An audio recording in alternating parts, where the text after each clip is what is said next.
Hello दोस्तों, स्वागत है आपका मूवी मेनिया चैनल में। और आज हम देखेंगे सुपरनेचुरल हॉरर मूवी को जिसका नाम है द फर्स्ट ओमेन। इसे रिलीज किया गया था 2024 में। तो बिना किसी देरी किए सीधे मूवी की स्टोरी पे चलते हैं। कहानी की शुरुआत में हम फादर ब्रेनन को देख पाते हैं जो कि एक चर्च में फादर हैरी से मिलने आए हुए थे, जिन्होंने कुछ बहुत ही बड़ा पाप कर दिया था। अब फादर हैरी इस्कियाना नाम की एक छोटी बच्ची की फ़ोटो फादर ब्रेनन को दिखाते हैं, जिसको देखने पर फादर ब्रेनन यह कहते हैं कि यह तो आम इंसानी बच्ची लग रही है। फादर हैरिस बताते हैं कि यह बच्ची आम नहीं है, इसका जन्म नॉर्मल नहीं था। इस्कियाना का जन्म अननेचुरल तरीके से हुआ था, लेकिन वो खुल के कुछ नहीं बताते और बस अपने गुनाह के बारे में सोचते हुए दुखी होने लगते हैं। तभी एक फ्लैशबैक में हमको नज़र आता है कि एक लड़की के ऊपर कोई रिचुअल किया जा रहा था, जिसमें उसको न्यूट करके उसको लेटाया जाता है और उसके मुंह पे एक काला लिबास लगाया जाता है ताकि उसको ज़्यादा कुछ दिखाई ना दे। लड़की बहुत डरी हुई दिखाई दे रही थी। अब फादर हैरिस चर्च से बाहर जाने लगते हैं तो फादर ब्रेनन उनका पीछा करते हैं। अब फादर हैरिस कुछ बताने ही वाले थे कि इतने में ही एक पोल और कांच टूट कर नीचे गिरता है। फिर उनके सर के पीछे वाले हिस्से को जो पोल होता है वो चीरता हुआ गया था और उनकी डेथ हो जाती है, जिसके साथ यह सीन यही शिफ्ट हो जाता है रोम 1971 में। अब इस समय रोम में सिविल राइट प्रोटेस्ट चल रहे होते हैं। तभी 21 साल से अमेरिका में रह रही मार्गरेट नाम की लड़की को रोम में बुलाया जाता है, जहां पर वह अपनी नन बनने की शपथ लेने वाली थी। अब मार्गरेट को वेलकम करने के लिए फादर गैब्रियल और कार्डिनल लॉरेंस आते हैं, जो कि पहले यहाँ पर एक फादर ही हुआ करते थे। अब मार्गरेट ऑर्फेनेज में जाती है, जहाँ पर मोस्टली लड़कियाँ ही थी, और यहाँ उसकी मुलाकात 4 लोगों से होती है। सबसे पहले है सिस्टर सिल्वा, जिसके बाद थोड़ी सी अजीब बर्ताव करने वाली सिस्टर एंजेलिका, और एक लड़की कार्लिटा, जो कि एक आर्टिस्ट है और काफ़ी क्रिप्टिक स्केचेस बनाती है। नेक्स्ट सीन में मार्गरेट और वो लड़की साथ दिखते हैं, जहाँ कार्लिटा मार्गरेट के फेस पर लिक कर देती है, जो कि देखने में काफ़ी अजीब था। आगे हम मार्गरेट की रूममेट को देखते हैं, जिसका नाम है लज, जिसको क्लब और पार्टी करना पसंद है। मार्गरेट वहाँ पर रह रही बच्चियों से यहाँ की भाषा भी सीखने की कोशिश करती है। साथ ही साथ उसको पता चलता है कि कार्लिटा को बेडरूम में बंद कर रखा जाता है, क्योंकि उसे बुरे ख्याल आते हैं, जिसके चलते उसे सुधारने के लिए ऐसा किया जाता है। अब रात में मार्गरेट की रूममेट लज उसे हॉट से कपड़े पहना देती है और अपने साथ क्लब और पार्टी में चलने के लिए फोर्स करती है, जिसके चलते मार्गरेट को जाना पड़ता है। अब वहाँ उनकी मुलाकात 2 लड़कों से होती है, जिसमें से एक पेओलो नाम का लड़का मार्गरेट के साथ डांस करने लगता है। हम देख पाते हैं कि नशे की हालत में मार्गरेट पेओलो को लिक करने लगती है। उसके बाद वो ब्लैकआउट हो जाती है। अगले दिन उसकी आंख अपने बिस्तर पर ही खुलती है, जहाँ पर बगल में लज थी, जो कि बताती है कि कुछ गलत नहीं हुआ है, सब कुछ ठीक है। लेकिन मार्गरेट को कुछ भी याद नहीं आ रहा था। खैर, मार्गरेट इन सब चीज़ों से काफ़ी दुखी थी कि उसको गलत नहीं करना चाहिए था।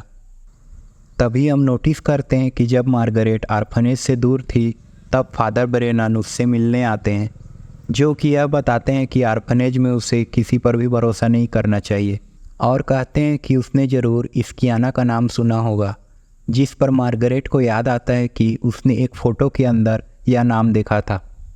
अब फादर का कहना था कि वो कार्लिटा से दूर रहे। वो उससे मिलने के लिए अपना एड्रेस भी देकर जाते हैं, लेकिन फ़िलहाल मार्गरेट उनकी बातों पर भरोसा नहीं करती है। अब मार्गरेट कार्लिटा के साथ काफ़ी अच्छा बॉन्ड बना रही थी और उसको उसके लिए हमदर्दी भी थी। ऐसा इसलिए क्योंकि नर्स कार्लिटा को अच्छे से ट्रीट नहीं कर रही थी। उसको बाकी लड़कियों से अलग रखा जाता था, उसको आइसोलेटेड रूम में बंद कर दिया जाता था। तब मार्गरेट कार्लिटा को बताती है कि उसको भी बचपन में अजीब अजीब डरावने विजन्स आया करते थे और ये सब नॉर्मल है। सडन उनको ऑर्फनेज में किसी लड़की के चीखने की आवाज़ सुनाई देती है, तो उसको नज़र आता है कि एक लड़की की डिलीवरी हो रही थी। लेकिन मार्गरेट को ऐसा नज़र आता है जैसे उस लड़की के बर्थ कैनल से किसी डीमन का हाथ बाहर आया है, जिसको देखते ही वो बेहोश हो जाती है और यहाँ पर गौर करने वाली बात यह थी कि जो लड़कियाँ प्रेग्नेंट हो रही थी इनके पिता कौन थे, क्या था, कुछ भी पता नहीं चलता। अब सभी बच्चियाँ और नर्स बाहर एंजॉय कर रही होती हैं, तभी मार्गरेट नोटिस करती है कि एंजेलिका कार्लिटा से कुछ बात कर रही। एंजेलिका के हाथ में एक फ़ोटो थी जिसके अंदर एक लड़की बिस्तर से बंधी थी, उसके पेट में बच्चा था और साइड में नर्स भी खड़ी हुई थी। अब मार्गरेट इस बात पर काफ़ी गुस्सा करने लगती है कि कार्लिटा के लिए ये सब कुछ ठीक नहीं है। अब एंजेलिका अचानक से ही मार्गरेट को पकड़कर किस कर देती है, जो कि बहुत ही अजीब था। और उससे भी अजीब कि पूरे ऑर्फनेज में कोई भी इस बात से हैरान नहीं होता। बड़ा ही अजीब सा अनाथ आश्रम है। लेकिन उससे भी अजीब तब होता है जब एंजेलिका ऑर्फनेज के ऊपर वाले फ्लोर पर चढ़ जाती है। उसने खुद पर गैसोलीन छिड़का हुआ था, गले में फंदा भी था। अब जैसा सेम ओमन 1976 मूवी में हुआ था, तभी कार्लिटा और मार्गरेट की तरफ देखते हुए एंजेलिका यह कहती है कि यह सब आपके लिए है और ख़ुद को आग लगाकर वहीं फांसी पर लटक जाती है, जिससे कि पूरे ऑर्फनेज में हंगामा हो जाता है। अब फाइनली अजीब चीज़ें होते हुए देखकर मार्गरेट फादर ब्रेनन के पास उनके बताए हुए पते पर पहुंच जाती है। फादर ब्रेनन यह कहते हैं कि कार्लिटा ही एंटी क्राइस्ट है।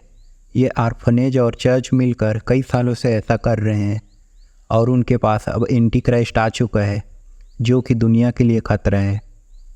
वो फादर हैरिस वाली स्कियाना की फ़ोटो भी दिखाते हैं। फादर मार्गरेट को सारी इन्फॉर्मेशन लाने के लिए कहते हैं ताकि वो इसे रोक पाएँ। मार्गरेट उनको कार्लिटा के फाइल्स देने के लिए रेडी हो जाती है। अब ऑर्फनेज के कई सारे बच्चे एक आर्ट म्यूजियम को अटेंड करने जा रहे होते हैं, जहाँ पर बस में मार्गरेट फादर गैब्रियल से कार्लिटा के बारे में पूछती है। लेकिन सिस्टर सिल्वा उनके ऊपर नज़र रख रही थी, जिसके चलते वह ज़्यादा बात नहीं कर पाते। लेकिन फादर गैब्रियल के पास फ़िलहाल कोई भी जानकारी मौजूद नहीं थी। अब मार्गरेट कार्लिटा से उसके पास्ट के बारे में पूछती है और उसे कहती है कि ये सब असली नहीं है।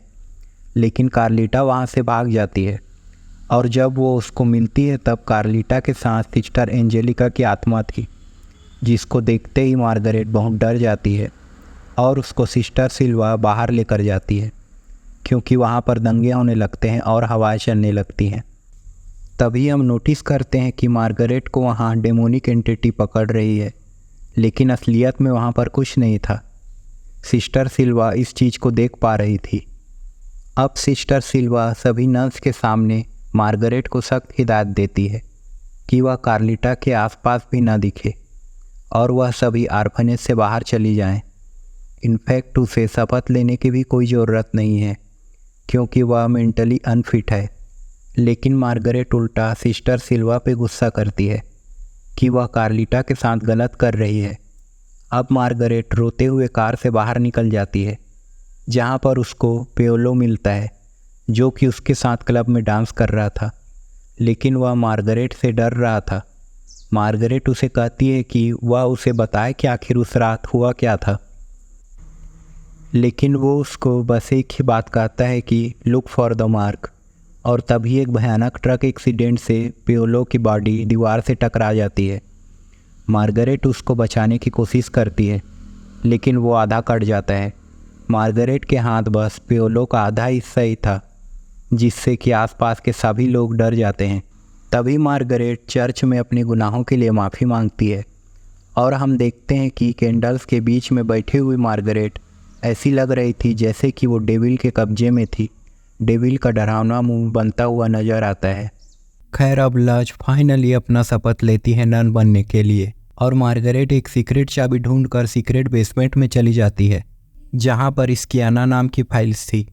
लेकिन शॉकिंग बात यह थी कि स्कियाना नाम की खाली एक फाइल नहीं बल्कि 14 फाइल्स थी, जिसमें से 14th फाइल कार्लिटा की फाइल थी। सभी के ऊपर 666 वाला मार्क था, यानी कि डेविल का मार्क। सभी के सभी बच्चियां सुबह 6 बजे 6 जून को पैदा हुई। और नोट करने वाली बात यह है कि सारी की सारी लड़कियां थी, कोई भी लड़का नहीं था। कार्लिटा का जन्म 1959 में हुआ, मतलब यह अभी मात्र 12 साल की है। लेकिन देखने में बाकी बच्चियों से यह काफ़ी स्ट्रॉन्ग और बड़ी इसलिए दिखती है क्योंकि यहाँ पर वह एक डेविल की संतान है। मार्गरेट अब फाइल्स और कार्लिटा को लेकर भागने लगती है और छुप जाती है कि तभी नंस उसको पकड़ लेती हैं। वहाँ पर कार्लिटा के मुंह के ऊपर साइड मार्गरेट को 666 वाला मार्क दिख जाता है। फिर मार्गरेट को कैद कर लिया जाता है। अब रात में उसको एक लेडी के भयानक सपने आते हैं जिसमें एक लेडी खून में भीगी हुई थी। तभी वहाँ फादर गैब्रियल आकर उसको छुड़वा लेते हैं और फाइल्स लेकर सीधा फादर ब्रेनन के पास जाते हैं। अब मार्गरेट और फादर गैब्रियल और ब्रेनन इन फाइल्स को देखते हैं, लेकिन फादर ब्रेनन की 666 मार्क वाली बात मार्गरेट को अजीब लगती है, क्योंकि कार्लिटा की बॉडी पर नहीं बल्कि उसके तो मुंह के ऊपर साइड 666 वाला मार्क है, जिसके बारे में ब्रेनन को भी कुछ समझ नहीं आता। अब फाइल्स को ठीक से चेक करने पर पता चला कि सभी बच्चियों की बॉडी के ऊपर 666 वाला मार्क था, लेकिन स्कियाना 14 मतलब कि कार्लिटा के ऊपर यह मार्क नहीं था। यानी कि जो बच्ची जो स्कियाना फादर हैरिस की फ़ोटो में है वो कोई और ही है, एंटी क्राइस्ट कोई और ही है। यह चीज़ जो फादर ब्रेनन को भी शॉक कर देती है कि डेविल के कल्ट लोगों ने चालाकी की है, गुमराह किया है। अब फाइल्स को रीचेक किया जाता है, जिसके अंदर स्कियाना 5 की फाइल्स के अंदर फ़ोटो मिसिंग थी और फादर हैरिस वाली फ़ोटो इस फाइल में बिल्कुल सटीक बैठ जाती है। यानी कि कार्लिटा के अलावा स्कियाना 5 भी जिंदा थी, जो कि 1950 में जन्मी थी और आज लगभग उसकी उम्र 21 साल की होगी। यानी कि एंटी क्राइस्ट कोई और नहीं बल्कि मार्गरेट खुद है, जिसके साथ ही अब मार्गरेट को क्लब वाली रात के बारे में चीज़ें याद आ जाती हैं कि आखिरकार उस रात को उसके साथ क्या हुआ था। तो असल में उस रात जो क्लब के अंदर पेओलो मिला था और यहाँ पर जो कुछ भी हुआ था, यह सारी की सारी एक सोची समझी साजिश थी। उसको ड्रिंक्स करवाना, साथ डांस करवाना और सब कुछ एक सोची समझी प्लान के तहत था। अब असल में आर्फनेज ने इतने सालों तक उसको दूर रखा ताकि सही समय आने पर उसके साथ ये रिचुअल किया जाए। अब मार्गरेट यहाँ पर समझ गई थी कि उसके साथ क्या गलत हुआ है। उसके पेट में कुछ दिक्कत है और वो डर कर अबॉर्शन करवाना चाहती है। फिर फादर ब्रेनन और गैब्रियल उसको ले जाने लगते हैं, लेकिन आर्फनेज के लोग उसका एक्सीडेंट करवा देते हैं, जिससे मार्गरेट तो बच जाती है लेकिन वो डेमोनिक होने लगती है। अब मार्गरेट का पेट अचानक से फूल जाता है। शॉकिंग बात यह है कि इसमें सिस्टर सिल्वा, कार्डिनल लॉरेंस और लज भी मिली हुई है। इनफैक्ट पूरा आर्फनेज ही मिला हुआ था। अब लॉरेंस यहाँ पर बताते हैं कि वह खुद एंटी क्राइस्ट नहीं है, बल्कि वो इतने सालों से एक तरीका निकाल रहे थे कि कैसे एंटी क्राइस्ट को धरती पर लाया जाए, क्योंकि एंटी क्राइस्ट एक मेल ही हो सकता है जो कि उसकी पावर्स को कंटेन कर पाएगा।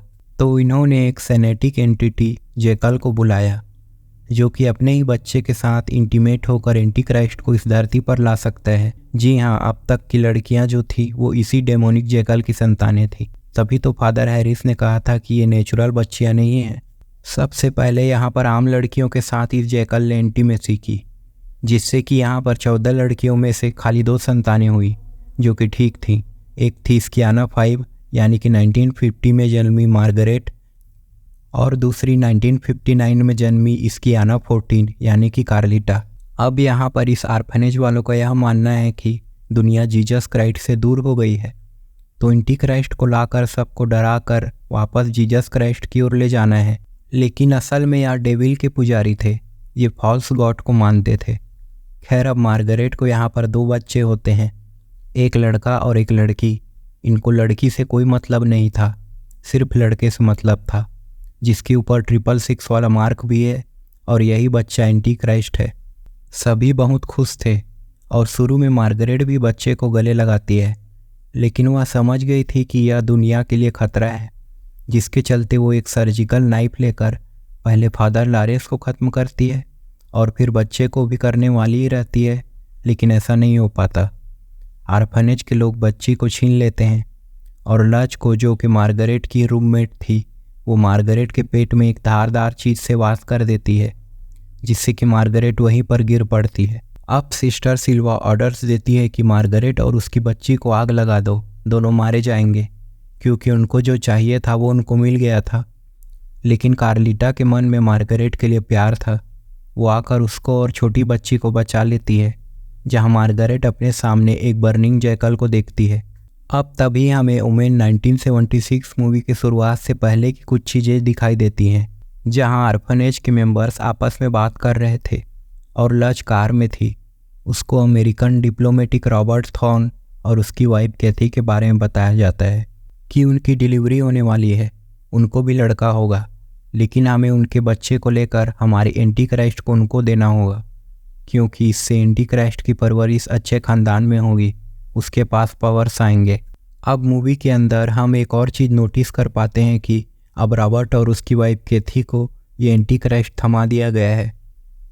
अब यहाँ पर कुछ साल बीत जाते हैं, एंटी क्राइस्ट रॉबर्ट और उसकी वाइफ कैथी की देखरेख में बड़ा होने लगता है। उसी के पैरेलल में हम कुछ साल में यहाँ पर मार्गरेट, कार्लिटा और उसकी छोटी बच्ची को देख पाते हैं, या फिर ये कहें कि एंटी क्राइस्ट की बहन को। ये लोग एक सुखी परिवार की तरह बिल्कुल आइसोलेटेड एक बर्फीली जगह पर रह रहे थे, जहाँ पर फादर ब्रेनन आ जाते हैं।